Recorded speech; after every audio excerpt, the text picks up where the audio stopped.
Hello everyone, नमस्ते। Welcome back to classes by Babita Gupta, Hawks educational institute. तो स्वागत है आप सभी का आज के इस सेशन में। और जो वीडियोस मैं आप लोगों के लिए डिस्कस करती हूँ वो सब एजुकेशन से जुड़े हुए हैं। जो बच्चे टीचर बनने वाले हैं, जो डिप्लोमा डिग्री कोर्सेज कर रहे हैं, जैसे डीएलएड है, बीएड है, तो सभी के लिए है और सभी के लिए प्लेलिस्ट बनी हुई है। तो आप लोग प्लेलिस्ट पर जाकर भी जो आप भी आपका वीडियो है उसको सर्च कर सकते हैं, टॉपिक को सर्च कर सकते हैं और बाय नेम भी आप टॉपिक को सर्च कर सकते हैं। जैसे कोई भी टॉपिक आपको सर्च करना है, जैसे वाइगॉस्की थ्योरी करनी है तो Vygotsky theory by Babita Gupta आप सर्च करेंगे तो आपको बहुत ईजिली मिल जाएगा, ठीक है ना। तो इस तरीके से आप कोई भी टॉपिक सर्च करके भी पढ़ सकते हैं। और जो बच्चे नए हैं वो चैनल को लाइक सब्सक्राइब ज़रूर करें, शेयर करें, दूसरों के साथ भी नॉलेज को ज़रूर बांटें। तो देखिए, जैसा कि मैंने बताया सभी बच्चों के लिए इंपॉर्टेंट वीडियोस में शेयर करती हूँ। तो आज जो मैं आप लोगों के लिए टॉपिक शेयर कर रही हूँ ये आप लोगों का BEd first year childhood and growing up, DElEd, BA BEd, BSc BEd, MEd, MA education, UGC NET education और आप लोगों का सभी जो कॉम्पिटिटिव एग्जाम है जैसे केवीएस, एनवीएस, JSSS भी होते हैं और इसके अलावा जो टेट एग्जाम्स की आप लोग तैयारी करते हैं उन सभी के लिए इम्पॉर्टेंट है आपका। तो इसको हम देख लेते हैं। तो देखिए, आप लोगों का टॉपिक है educational implication of maturation and learning in education और importance of maturation and learning in education. इसको हिंदी में बोलेंगे परिपक्वता और सीखने का शैक्षिक महत्व। तो देखिए, मैच्योरेशन क्या होता है, उसके कैरेक्टरिस्टिक्स क्या होता है, किस तरीके से इम्पैक्ट करता है लर्निंग को, लर्निंग से कैसे अलग होता है, डिफरेंट होता है ये। तो ये सब मैं आप लोगों के साथ में ऑलरेडी शेयर कर चुकी हूँ। तो आज इसका हम एजुकेशनल इम्प्लीकेशन देखेंगे कि एजुकेशन के अंदर ये क्यों ज़रूरी है। तो देखिए, इसमें फर्स्ट पॉइंट आपको दिया गया है maturation and learning help the parents and teachers to know what and when should be learn. तो देखिए, जो मैच्योरेशन एंड लर्निंग के बारे में हमें पता चल जाता है, परिपक्वता और सीखना या अधिगम जिसको बोला जाता है, तो इससे पेरेंट्स और टीचर दोनों को हेल्प मिलती है कि बच्चे को उनकी एज के अकॉर्डिंग, उनकी मैच्योरिटी के अकॉर्डिंग क्या पढ़ाना है और कब पढ़ाना है और कब सिखाना है चीज़ें। तो ये चीज़ें क्लियर हो जाता है इसके ज़रिए। नेक्स्ट पॉइंट है इसमें आपका, if a child lacks maturity required for learning, there would be no importance of learning for him। यानी कि अगर एक बच्चा है उसके अंदर मैच्योरिटी नहीं है सीखने के लिए, जो भी आप सिखाना चाहते हो, तो उसके लिए उस लर्निंग का कोई महत्व नहीं रह जाता है, कुछ भी नहीं रह जाता है। जैसे मैं हमेशा एग्जांपल देती हूँ कि एक आप फर्स्ट या सेकंड क्लास के बच्चे के आगे आप 10th क्लास की बुक खोल के बैठ जाएंगे तो उसको वो कुछ भी समझ में नहीं आएगा, तो उसके लिए कोई इंपॉर्टेंस वो नहीं है, क्योंकि वो उतना मैच्योर नहीं है कि वो उन चीज़ों को समझ पाए। So learning process should start only when the child is ready to learn. तो लर्निंग प्रोसेस क्या है, तभी स्टार्ट होना चाहिए जब बच्चा उसको सीखने के लिए तैयार है, यानी कि मैच्योर है उतना कि वो उन चीज़ों को समझ पाए। नेक्स्ट पॉइंट है इसमें, at this point guidance is very essential, otherwise there would always भी possibility of elimination of the interest.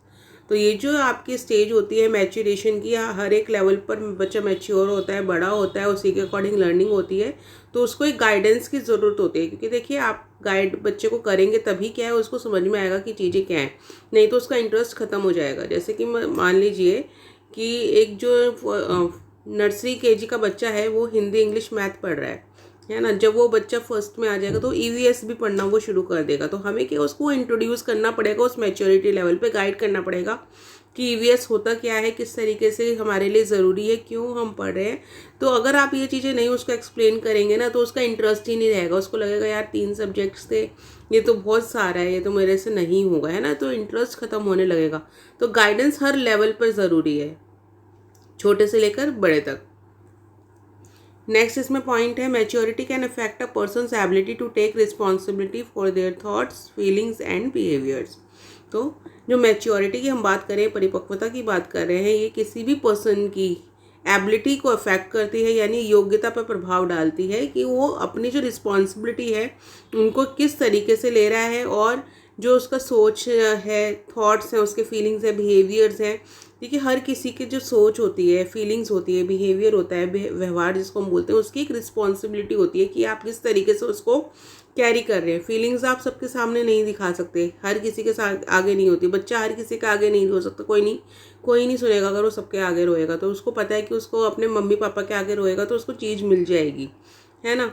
इस तरीके से थॉट्स हैं आपके, थॉट्स भी बच्चे हर किसी को नहीं बताते। स्पेशली आपने देखा होगा एडोलेसेंस में जो बच्चे होते हैं तो वो अपने थॉट्स किसी के भी साथ शेयर नहीं करते हैं। इवन पेरेंट्स को भी उनका फ्रेंड बनना पड़ता है उनके थॉट्स को जानने के लिए। तो इसी तरीके से बिहेवियर है। तो ये जो हम बात कर रहे हैं थॉट्स, फीलिंग्स और बिहेवियर की, एक रिस्पॉन्सिबिलिटी होता है।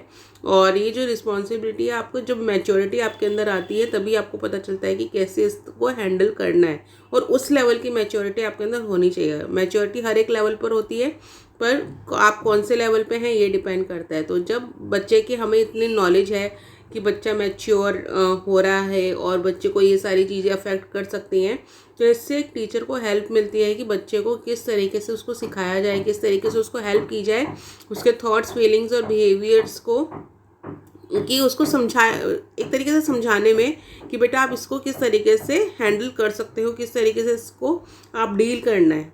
तो इसमें टीचर का बहुत महत्वपूर्ण एक कहते हैं ना रोल रहता है, भूमिका रहती है। नेक्स्ट पॉइंट आ जाता है इसमें, 5th point. It can also help them keep track on their thinking and control their emotion in learning situation. तो इसमें क्या है कि जो मैच्योरिटी की हम बात कर रहे हैं, अभी में हमने बात करी कि इससे बच्चे को अपनी थॉट्स पे और इमोशंस पे कंट्रोल करना आता है। उनको एक रिस्पॉन्सिबिलिटी जो होती है ना मैच्योरिटी के अंदर, वो उनको आती है, ठीक है ना। तो सेम चीज़ यहाँ पे है, it can also help them keep track of their thinking, यानी कि मैच्योरिटी हेल्प करती है बच्चों को कि वो अपनी थिंकिंग को ट्रैक कर सकते हैं, इमोशंस को कंट्रोल कर सकते हैं लर्निंग सिचुएशंस में। लर्निंग सिचुएशन मान लीजिए आप स्कूल में एक फॉर्मल एजुकेशन आप ले रहे हैं, तो वहाँ पे वो अपनी थिंकिंग को, अपने इमोशंस को कंट्रोल करते हैं, ठीक है ना, अगर मैच्योरिटी की उस लेवल पे है तो। क्योंकि देखिए आप क्लास के अंदर बैठ के अपनी मर्जी से साथ कभी हंस रहे, कभी रो रहे, या कुछ और फीलिंग्स आप निकालने की कोशिश कर रहे हो, तो ऐसा नहीं होता है। थिंकिंग भी आपको क्या है उस टाइम पे कंसंट्रेट करना होता है एजुकेशन के ऊपर, जब आप लर्निंग सिचुएशंस में होते हो। तो ये सब क्या है, ये मैच्योरिटी के ज़रिए ही आता है। नेक्स्ट है इसमें, maturity is important for physical and intellectual training and for becoming proficient at daily task. तो मैच्योरिटी किस लिए भी ज़रूरी है, मैच्योरिटी ज़रूरी है फिजिकल एंड इंटेलेक्चुअल ट्रेनिंग के लिए। फिजिकल एंड इंटेलेक्चुअल ट्रेनिंग जिस भी काम में आपके क्या है, देखिए अगर आप लिख रहे हैं किसी चीज़ को, तो पढ़कर लिख रहे हैं ना, तो अगर आप पढ़ के लिख रहे हैं, समझ के लिख रहे हैं, तो आपका दिमाग का भी यूज़ हो रहा है, आपके हाथों का भी यूज़ हो रहा है। इसी तरीके से अगर कोई आप एक्टिविटी भी करते हैं जैसे आप योगा करते हैं, तो उसमें आपके फिजिकल और इंटेलेक्चुअल दोनों वे यूज़ हो रहे हैं। तो वो अभी आपको क्या मैच्योरिटी के लेवल पर कराए जाते हैं कि आप कितने मैच्योर हैं, कितने परिपक्व हैं उस चीज़ों को सीखने के लिए। और बच्चे जैसे जैसे मैच्योर होते हैं, तो उनकी जो फिजिकल और इंटेलेक्चुअल ट्रेनिंग के लिए भी क्या है, उनका काफ़ी हेल्पफुल रहता है, और वो अपने जो डेली टास्क है उसमें प्रोफिशिएंट हो पाते हैं, उन चीज़ों को सीख पाते हैं मैच्योर होकर, और मैच्योरिटी लेवल पर उन चीज़ों को समझ पाते हैं। तो ये आप लोगों के एजुकेशनल इम्प्लीकेशन ऑफ मैच्योरेशन था।